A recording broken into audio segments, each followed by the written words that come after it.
العليم من الشيطان الرجيم بسم الله الرحمن الرحيم إن الله وملائكته يصلون على النبي يا أيها الذين آمنوا صلوا عليه وسلموا تسليما اللهم صل على سيدنا ومولانا محمد وعلى آل سيدنا ومولانا محمد معدن الجود والكرم منبع العلم والحلم والحكم وآله وصحبه وبارك وسلم صلاة وسلاما عليك سيدي يا رسول الله. ایدی واجب الاحترام اہل ایمان، السلام علیکم ورحمۃ اللہ وبرکاتہ. بفضل تعالی عشرہ رحمت گزر چکا ہے، عشرہ رحمت گزر چکا ہے اور حضرت عشرہ مغفرت شروع ہو چکا ہے. الحمدللہ رحمت سے گزر کر مغفرت کی طرف بڑھ رہے ہیں. رحمتوں والے مغفرتوں والے دروازے کھلے ہیں. جی بھر کے اپنے گناہوں کی معافی مانگتے رہنا چاہیے اور استغفر اللہ ربی من کل ذنب واتوب الیہ کے وظیفے زیادہ ہونے چاہیے. استغفر اللہ العظیم الذی لا الہ الا هو الحی القیوم واتوب الیہ یہ بھی پڑھنا چاہیے. اور سید الاستغفار بھی ہے، اللہم انت ربی لا الہ الا انت خلقتنی وانا عبدک وانا علی عہدک ووعدک ما استطعت اعوذ بک من شر ما صنعت ابوء لک بنعمتک علی فاغفر لی انہ لا یغفر الذنوب الا انت. یہ بھی ورد وظیفہ رہنا چاہیے. اس کے علاوہ استغفر اللہ الحی القیوم واتوب الیہ، استغفر اللہ الرحمن الرحیم واتوب الیہ. مختلف انداز میں استغفار ہیں، ورد و وظیفے جاری رہنے چاہیے. اپنی مغفرت، دوسرے مسلمانوں کی، اپنے آباء و اجداد کی اللہ سب کو نصیب فرمائے. آج انشاءاللہ سورہ النحل اس کی تلاوت مکمل ہوگی اور سورہ بنی اسرائیل اور سورہ کہف، اس طرح پورا 15واں پارہ آج رات انشاءاللہ فیضان مدینہ میں مکمل کر دیا جائے گا. اللہ رب العالمین سننے سنانے والوں پر رحم و کرم فرمائے. یہ سورہ النحل مکہ شریف میں نازل ہونے والی صورت ہے.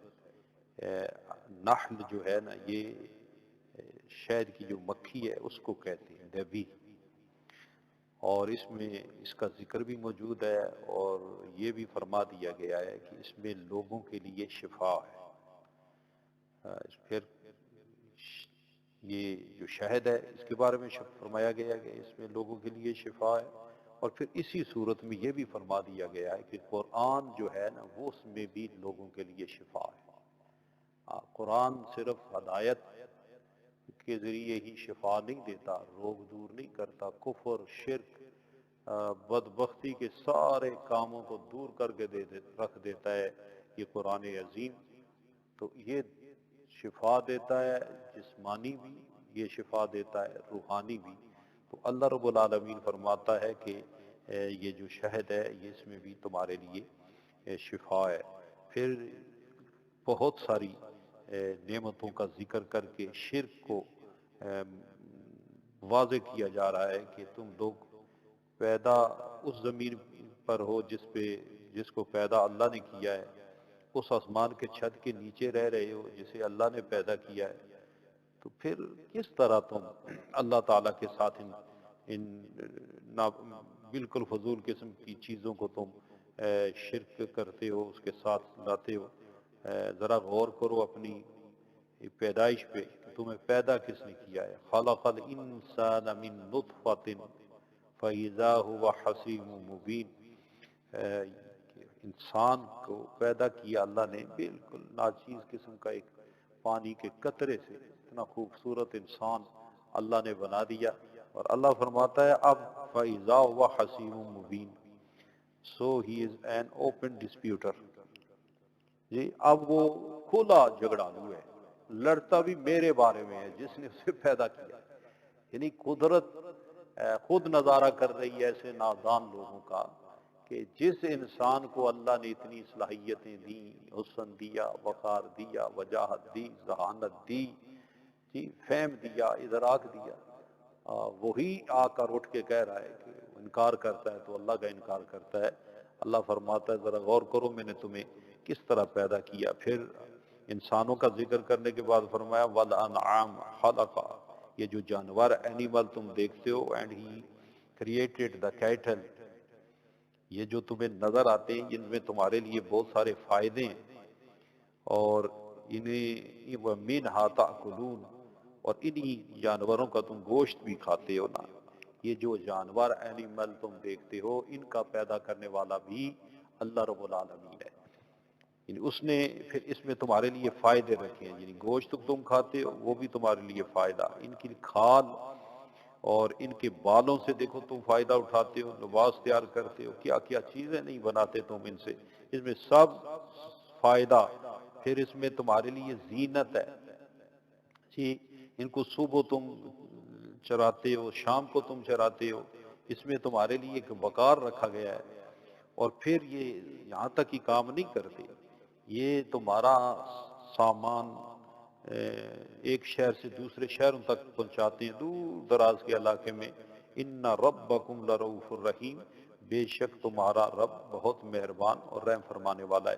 اب اس وقت کی بات جس وقت صرف جانور ہی ہوا کرتے تھے، جس پر لوگ سواری بھی کرتے، جن پر لوگ اپنا سامان بھی دوسرے شہروں میں منتقل کرتے، اور سارے تجارتی کاروبار کے سلسلے اس کے ذریعے ہوتے تھے۔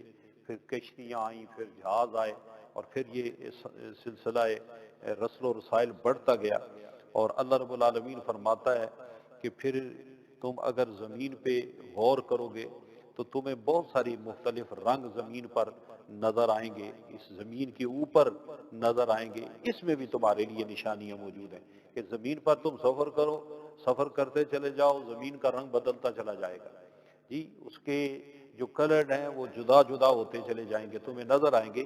اللہ فرماتا ہے ان فی ذلک لآیۃ لقوم یذکرون، اس میں ان لوگوں کے لیے نشانی ہے، سائنز ہیں جو کہ یاد کرنے والے ہیں، یعنی غور کرو نا، جیسے رنگ زمین کے بدلتے ہیں ایسے ہی مختلف رنگوں والے آپ کو انسان بھی نظر آئیں گے۔ یہ بھی اس بات کی دلیل ہے کہ انسان کا جوہر مٹی ہے، اور یہ مٹی جیسے جیسے رنگ رکھتی ہے انسانوں کے اندر بھی ایسے رنگ والے انسان موجود ہوتے ہیں۔ تو اللہ رب العالمین پھر اس طرح فرماتا ہے کہ تم ذرا غور کرو کہ کس طرح اللہ رب العالمین نے اپنی قدرت دکھائی ہے، اور مختلف تمہیں جانور دیے ہیں جن پر تم سفر کرتے ہو۔ پھر ان جانوروں کا ذکر کیا جا رہا ہے کہ کون کون سے، والخیل، ہارسز، والبغال، میولز اینڈ ایسس، گدے، یہ وہ جانور اس وقت کے ذکر کیے جا رہے ہیں جن میں صرف یہی ہوتے تھے، آگے پیچھے جانے والے اونٹ وغیرہ، اور یہ جو کھچر ہے، گدے ہیں۔ اللہ فرماتے اس لیے لترکبوہا، تاکہ یہ تمہیں اٹھائیں، اٹھا کے تم جلوف اور زینہ، اور اس میں تمہارے لیے زینت بھی رکھی ہے۔ اچھا اب فرمایا وَيَخْلُقُ مَا لَا تَعْلَمُونَ، and he will create what you know not۔ اللہ فرماتا ہے کہ اس کے علاوہ کیا ہے، وہ تمہارے لیے پیدا کرے گا، یعنی اب اس دور میں تو تمہیں یہ موجود ہے نا، اب یہ تم اونٹ پہ بیٹھتے ہو، تم گدے پہ بیٹھ رہے ہو، تم خچر پہ بیٹھ رہے ہو، تم گھوڑوں پہ بیٹھ رہے ہو، اللہ اس کے علاوہ کیا کرے گا، اس کے بعد تمہارے لیے نئی کوئی چیزیں پیدا کرے گا جس پر تم سواری کرو گے۔ تو اب گدے کی جگہ، گھوڑے کی جگہ اور دیگر جانوروں کی جگہ گاڑیاں آ چکی ہیں، یہ ایروپلین آ چکے ہیں، نت نئے بڑی بڑی جناب گاڑیاں، مختلف قسم کی گاڑیاں آ گئی ہیں۔ اور اللہ فرماتا ہے یہ جب تم گھوڑے سے، گدے سے اٹھ کے گاڑی میں بیٹھو تو چیڑے نہ ہو جانا، جس طرح گھوڑے اور خچر کو پیدا کرنے والا میں ہوں، اسی طرح یہ گاڑیاں بھی دینے والا میں ہی ہوں، کیونکہ جو گاڑی کی صورت میں یا جہاز کی صورت میں تمہاری سواری ہو گئی ہے نا، یہ سواری جو جن لوگوں نے بنائی ہے ان کو بنانے والا میں ہوں، ان کو پیدا کرنے والا میں ہوں، ان کو صلاحیت دینے والا میں ہوں، ان کو طاقت دینے والا میں ہوں۔ یہ جدید ٹیکنالوجی اور سائنسی کرشمہ میں تم جتنی جتنی نئی جدت ماڈرن قسم کی چیزیں دیکھ رہے ہو، اس کے پیچھے تمہیں وہی انسان نظر آئے گا جس کو پیدا کرنے والا ملے گا۔ تو اللہ رب العالمین فرماتا ہے کہ میں نے تمہارے لیے یہ، اس لیے اب جب گاڑی میں بیٹھو تو اس لیے وہ دعا یاد ہونی چاہیے، اللہ اکبر الحمدللہ الذی سخر لنا ھذا وما کنا لہ مقرنین۔ جی یہ دعا یاد ہونی چاہیے تاکہ بندہ اس سواری پہ بیٹھے تو فوراً دینے والے کو یاد کر لے کہ یہ گاڑی جو اب میرے کنٹرول میں ہے، میں بھی کسی کے کنٹرول میں ہوں۔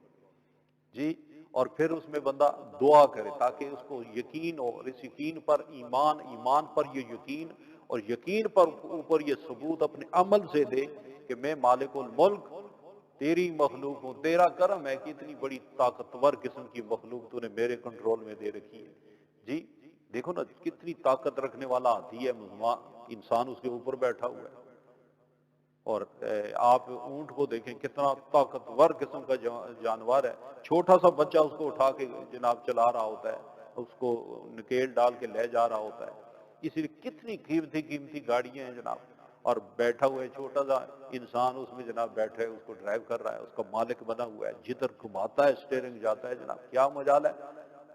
تو فرمایا چیڑا نہ ہو جانا، کوئی بکھر نہ جانا، کوئی بکھر نہ جانا، یہ جس پر تجھے کنٹرول حاصل ہے یہ یاد رکھے اس پر کنٹرول دینے والا تیرا خدا ہے، تجھے طاقت دی ہے۔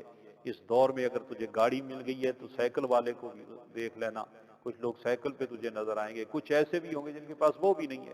پھر پرائسز کے لحاظ سے بھی قیمتی سے قیمتی گاڑیاں ہیں، سب دنیا کا مال ہے، فانی مال ہے، آزمائش ہے، کسی کو اللہ پھول دے کے آزما دیتا ہے، کسی کو کمی دے کے آزماتا ہے، لیکن ہر حال میں اس پہ نظر ہونی چاہیے۔ اسی طرح پھر بتایا گیا کہ دیکھو اللہ پانی آسمان سے نازل کرتا ہے، پھر تمہارے لیے مختلف قسم کے اپنا درخت اگاتا ہے، پھر جناب کھیتیاں اگتی ہیں، زیتون ہے، کھجوریں ہیں، انگور ہیں، پھر مختلف قسم کے ثمرات ہیں، فروٹس ہیں، لیکن اللہ فرماتا ہے ان فی ذلک لآیۃ لقوم یتفکرون، surely in it there are signs for the people who ponder, who remember، یعنی جو یاد کرتے ہیں نا، غور کرتے ہیں، ان کے لیے یہ نشانی ہے۔ اب آپ اندازہ لگائیں کہ آج دسترخوان، باقی دسترخوان نہیں، آج صرف افطاری کے وقت والا دسترخوان آپ دیکھیں، آپ کے سامنے جو کھانے موجود ہوتے ہیں اور کھانے کے لیے جو فروٹس موجود ہوتے ہیں، ان میں دیکھیں کھجور ہے، یہ تو ہوتی ہے الحمدللہ، کوشش کیا جاتا ہے آج دسترخوان پہ پہنچے۔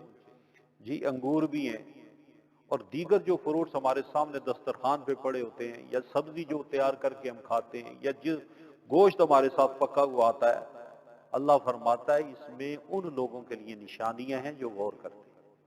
آپ غور کریں کہ رب العالمین نے یہ فروٹ نہ جانے زمین کے کس کونے میں پیدا کیا ہے، کہاں کہاں سے ہو کے آج تیرے سامنے پڑا ہوا، اور بڑا بےتاب ہے کہ تو اس کو کھائے۔ جی اور یہ جو قدرت نے اتنی نعمتوں کے ڈھیر ہمارے سامنے لگا رکھے ہیں، اور اس لیے لگا رکھے ہیں کہ تم اس میں فکر کرو، غور کرو۔ اس لیے مسلمان کو حکم ہے کہ جب تو کھائے تو پہلے الحمد بسم اللہ شریف پڑھ، تاکہ تجھے یاد آئے کہ یہ جو میں کھا رہا ہوں نا، یہ دینے والا اللہ ہے، تاکہ پھر کھائے گا تو اس میں برکت بھی ہوگی۔ اسی طرح یہ فرمایا گیا کہ ان میں غور و فکر کرو گے تو تمہیں اللہ کا عرفان نصیب ہوگا، اس کی قدرت پہ یقین آئے گا، اور نعمت کا تذکرہ کرتے چلے جاؤ گے نا، تو پھر کیا ہوگا، اللہ تعالیٰ سے محبت پیدا ہوگی، دینے والے سے پیار آئے گا، اور پھر تم اس یقین پہ آؤ گے کہ اللہ ہی ہے جو وحدہ لا شریک ہے اور اس لائق ہے۔ پھر رب العالمین فرماتا ہے افمن یخلق کمن لا یخلق افلا تذکرون، اللہ فرماتا ہے کیا جو پیدا کرتا ہے اور جو کوئی پیدا نہیں کرتا یہ دونوں برابر ہیں؟ یعنی کیسے ہو سکتا ہے؟ غور کرو کہ جن نامراد قسم کی چیزوں کو تم خدا بنا کے بیٹھے ہوئے ہو، بت بنا کر، سجا کر ان کو پوجتے ہو، انہوں نے بھی کوئی چیز بنائی ہے؟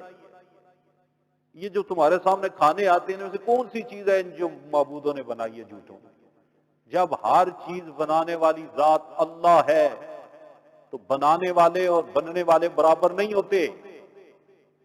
ایک کرسی ہے، کرسی پہ بیٹھنے والا، کرسی بنانے والا اور کرسی دونوں کیسے برابر ہو گئے؟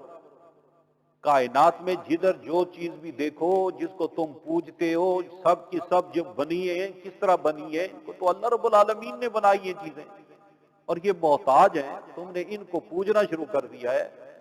تو پیدا کرنے والا اور جو کچھ بھی نہ بنائے وہ برابر نہیں ہے۔ اللہ فرماتا ہے اس میں غور کرو، اور جب میری عطا کردہ نعمتوں کو کھا رہے ہو نا، تو پھر شکر میرا ادا کرو، مجھے یاد کرو۔ فرما دیا کہ نعمتیں میری کتنی ہیں تم پر، وَإِن تَعُدُّوا نِعْمَةَ اللَّهِ لَا تُحْصُوهَا۔ And if you have to count the bounties of Allah, you are unable to do so۔ اللہ فرماتا ہے کوئی گننا شروع بھی کرو نا، تمہاری گنتی ختم ہو جائے گی، میری نعمتیں ختم نہیں ہوگی۔ نعمت ہی نہیں، کرم ہی کرم، فضل ہی فضل۔ اور کمال کرم یہ ہے کہ اللہ اپنی نعمت نہیں کہ صرف ماننے والوں کو دیتا ہے، تو سجدے کر رہا ہے تو لے لے نعمت، نہیں، نافرمان سے نافرمان مخلوق بھی ہے، اس پر بھی نعمتوں کی برسات ہوتی ہے، کیونکہ وہ رب العالمین، وہ رب کریم ہے، اور وہ نعمتیں عطا فرماتا ہے تم نعمتیں گننا بھی چاہو تو نہیں گن سکتے۔ تو ہر نعمت جب سامنے آئے تو نعمت دینے والا یاد رہنا چاہیے، اس کا ذکر ہونا چاہیے۔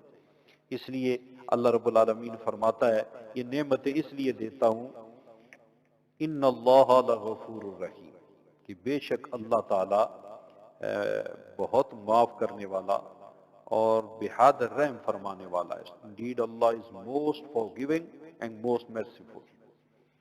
اور اس کی رحمت اور اس کے کرم کی یہ اظہار ہے کہ وہ رب کریم جانتا ہے، کرم فرماتا ہے کہ جدھر بھی دیکھو نعمتوں کی فراوانی ہے۔ اور اللہ رب العالمین اس صورت پاک میں اپنی یہ نعمتیں ذکر کرنے کے بعد ادھر توجہ دلا رہا ہے عبادت کی طرف، رسالت کو ماننے کی طرف، آخرت پر یقین کی طرف، اور اللہ اپنی توحید کا سبق اپنی نعمتیں بتا کر اس طرف توجہ دلا رہا ہے کہ کائنات میں اس کے علاوہ کوئی معبود نہیں، وہی برحق وحدہ لا شریک ہے، اور اسی کی ذات اس لائق ہے کہ اس کی عبادت کی جائے۔ اسی طرح پھر آگے سورہ بنی اسرائیل، یہ صورت بھی مکہ شریف میں نازل ہوئی، اور اس صورت کا آغاز ہی نا بالکل ابتدا میں نبی پاک علیہ الصلوۃ والسلام کے عظیم معجزہ معراج اس کا ذکر کیا گیا ہے۔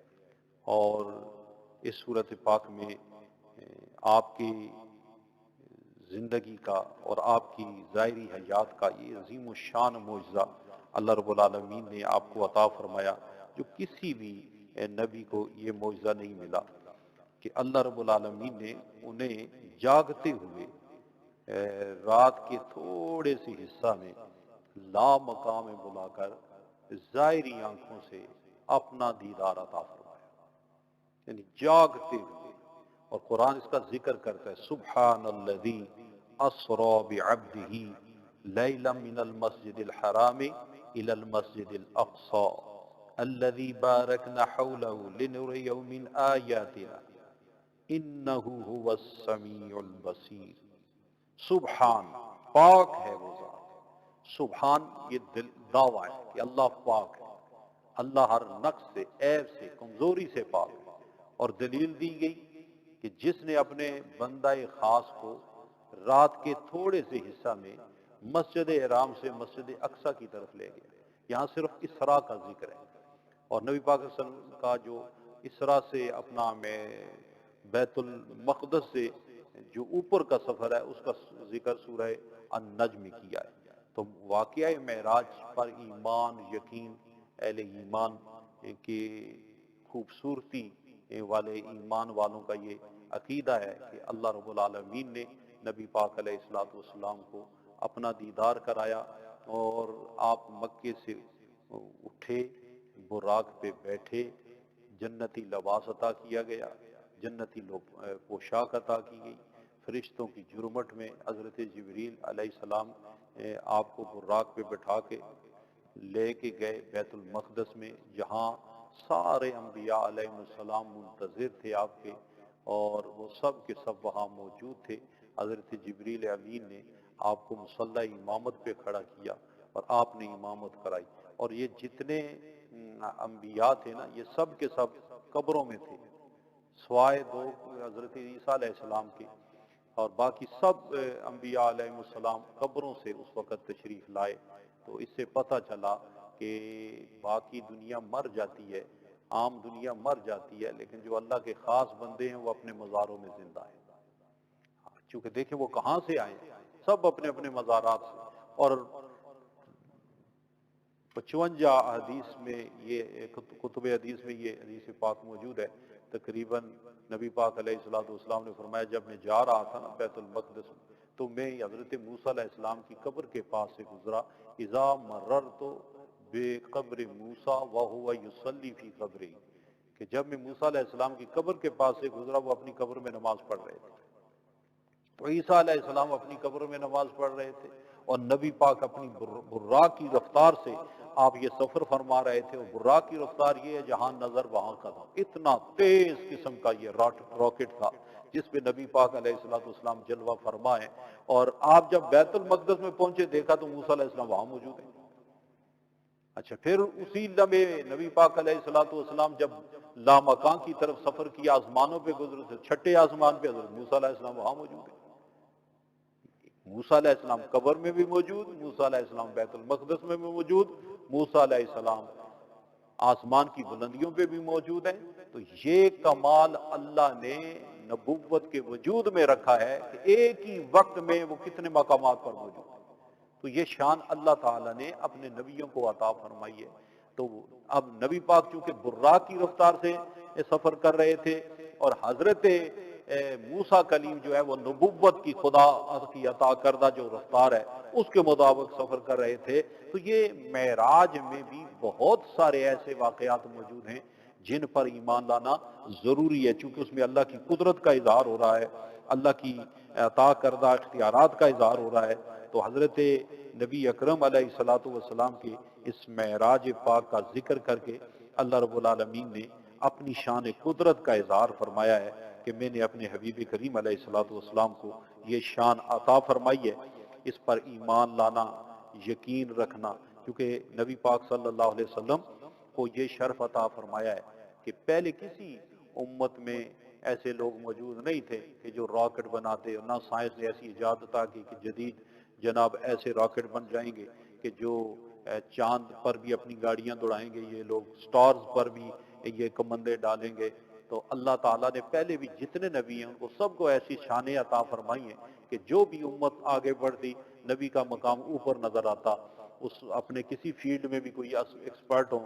آپ حضرت داؤد علیہ السلام کی امت سریلی آوازوں والے لوگ تھے، میوزک والے لوگ تھے، تو اللہ تعالیٰ نے حضرت داؤد علیہ السلام کو اتنی پیاری آواز دے دی کہ سب گانے والے، آوازوں والے ان کے سامنے خاموش ہو جاتے۔ اور حضرت عیسیٰ علیہ السلام کی قوم میں زیادہ لوگ طب زیادہ تیزی پر تھی، نسخے جدید ہی تیار ہوا کرتے تھے۔ تو حضرت عیسیٰ علیہ السلام کو اللہ تعالیٰ نے کیا کمال دیا کہ لوگ جب مر جاتے ان کے پاس کوئی نہ ہوتا، اللہ نے عیسیٰ علیہ السلام کو مردہ زندہ کرنے کی طاقت دی تھی، کوڑ کے مریضوں کو شفا دیتی۔ جہاں ان کی حکمت ختم ہو جاتی وہاں عیسیٰ علیہ السلام کا کمال شروع ہو جاتا۔ حضرت موسیٰ علیہ السلام کی قوم جادوگری کی طرف زیادہ تھی، تو آپ کو اللہ نے ڈنڈے میں وہ کمال دے دیا ہے کہ ان کی بڑی بڑی جو جادوگری ہے ان کا ڈنڈا اس کو تباہ و برباد کر کے رکھ دیتا۔ تو نبی اکرم چونکہ تاجدار ختم نبوت ہے، قیامت تک آنے والے لوگ آپ کی امت میں ہیں، خواہ وہ امت دعوت میں ہوں یا امت اجابت میں ہوں، یعنی قبول کر کے مسلمان ہو جائیں یا ابھی انتظار ہو کہ وہ کب آئیں گے، ہیں تو نبی پاک صلی اللہ علیہ وسلم کا زمانہ ہے نا۔ اس زمانے سے تعلق رکھنے والے لوگ، سائنسی ایجادات کا دور ہے، اس دور میں لوگ راکٹ بنا رہے ہیں، بلندیوں کا سفر کر رہے ہیں، ایروپلین کے ذریعے بڑھ رہے ہیں، اور جائے جو سائنس ہے یہ اپنے کرشمے دکھا رہی ہے۔ آج مریخ پہ اور چاند پر جانے کی بات ثابت ہو چکی ہے، لیکن اللہ رب العالمین نے فرمایا حبیب کریم تو معراج کی شب بلندیوں کا سفر کر، میرے قرب میں آ جا. یہ جتنے بھی سائنسی طریقے سے قیامت تک آنے والے بڑھتے چلے جائیں گے، جب اوپر نظر اٹھائیں گے تو مصطفیٰ کے قدم کے جو تلوے ہیں وہ اوپر ہی نظر. کوئی جتنا بھی بلندی پہ چلا جائے وہ اس مقام پر نہیں پہنچ سکتا جہاں تک ہمارے نبی پاک علیہ الصلوۃ والسلام تشریف لے گئے. اور یہ کمال اور یہ شان دینے والا اللہ رب العالمین کی ذات ہے. اس میں سورہ کاف جو ہے اس کا بھی ماشاءاللہ اس صورت میں آج رات اس کی تلاوت کی جائے گی. اس میں بھی ان لوگوں کا ذکر موجود ہے. اصحاب کاف یہ بنی اسرائیل کے اولیاء ہیں جو اللہ کی محبت اور ایمان بچاتے ہوئے ظالم سے بھاگ کر ایک غار میں انہوں نے جا کے ڈیرے لگا لیے. ان کے ساتھ ایک کتا بھی ہو گیا اور وہ کتا بھی ان کے ساتھ ہی رہا ہے. اس کا ذکر بھی اللہ نے قرآن میں کیا ہے. وَقَلْبُهُمْ بَاسِطٌ ذِرَاعَيْهِ بِالْوَسِيدِ.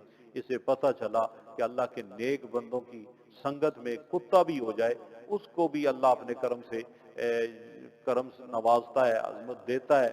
اور آپ دیکھیں کہ قرآن میں جتنی بار بھی اس کتے کا ذکر ہوا کلبہم ان کا کتا. تو اللہ کے ولیوں کے ساتھ اگر کتا لگ جائے وہ بھی بے فیض نہیں رہتا، تو اگر اللہ کا بندہ گناہگار ہی صحیح اللہ والوں کے ساتھ لگے اللہ اس کو بھی فیض سے محروم نہیں کرتا. پھر یہ 309 سال اصحاب کہف جو ہیں اس غار میں رہے ہیں. ان پر نیند اور موت طاری ہوئی ہے.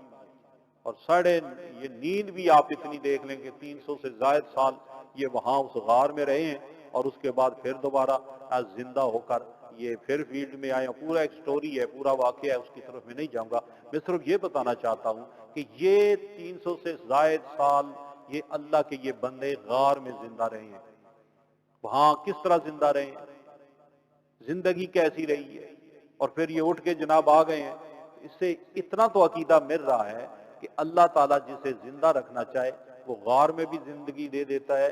اللہ جسے زندگی دینا چاہے اسے مزار میں بھی زندگی دے دیتا ہے. وہ قادر مطلق ہے، الحی ہے، القیوم ہے. اور اسی سورہ نحل کی آیت ہے کہ اللہ فرماتا ہے مرد و عورت میں جو لوگ ایمان لاتے ہیں اور عمل صالح کرتے ہیں فَلَنُحْيِيَنَّهُ حَيَاةً طَيِّبَةً، ہم اس کو پاکیزہ زندگی عطا کرتے ہیں. ایک پاکیزہ زندگی تو یہ ہے کہ ان کی زندگی میں ایسا نکھار پیدا ہو جاتا ہے کہ جو بڑے پیار کے ساتھ، لیکن اس کو ملتا ہے جو عقیدے میں سچا اور سچا ہو. تو پھر کیا ہوتی ہے دوسری زندگی؟ فرمایا اس کو زندگی ایسی ملتی ہے کہ لوگ جس کو دفن کر کے آتے ہیں نا کہ یہ مر گیا ہے مٹی میں ڈال کے آ جاتے ہیں، ہم ان کو وہاں ایک طیب زندگی عطا کر دیتے ہیں. انہیں زندگی ایسی دے دیتے ہیں کہ ان کو موت کے بعد پھر ایک زندگی نصیب ہوتی ہے. انہیں اس زندگی میں نعمتیں ملتی ہیں. اس لیے سارے قبر میں جانے والے مردے ایک جیسے نہیں ہوتے. جس طرح زمین کے اوپر تم اپنے مکانات کے لحاظ سے ایک جیسے نہیں ہو، اللہ کے وہ خاص بندے جب قبر میں جاتے ہیں ان کی قبریں بھی ایک جیسی نہیں ہوتی ہیں.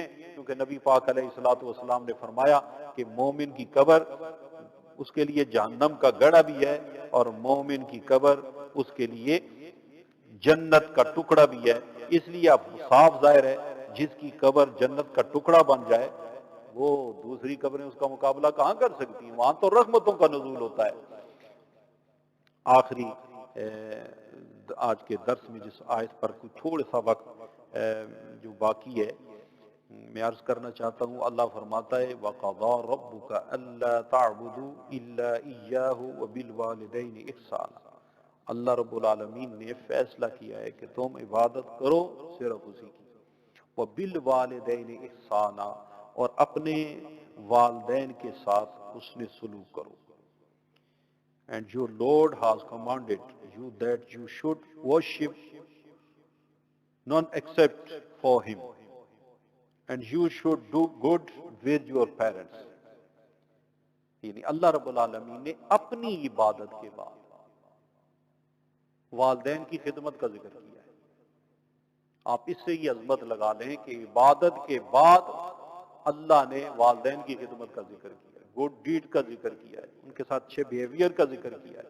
اس سے واضح ہو جاتا ہے گویا اللہ فرماتا ہے کہ تم ذرا غور کرو کہ اپنا اس سے اندازہ لگاؤ کہ جن کی خدمت، جن کا خیال کرنے کا حکم میں اپنی عبادت کے بعد دے رہا ہوں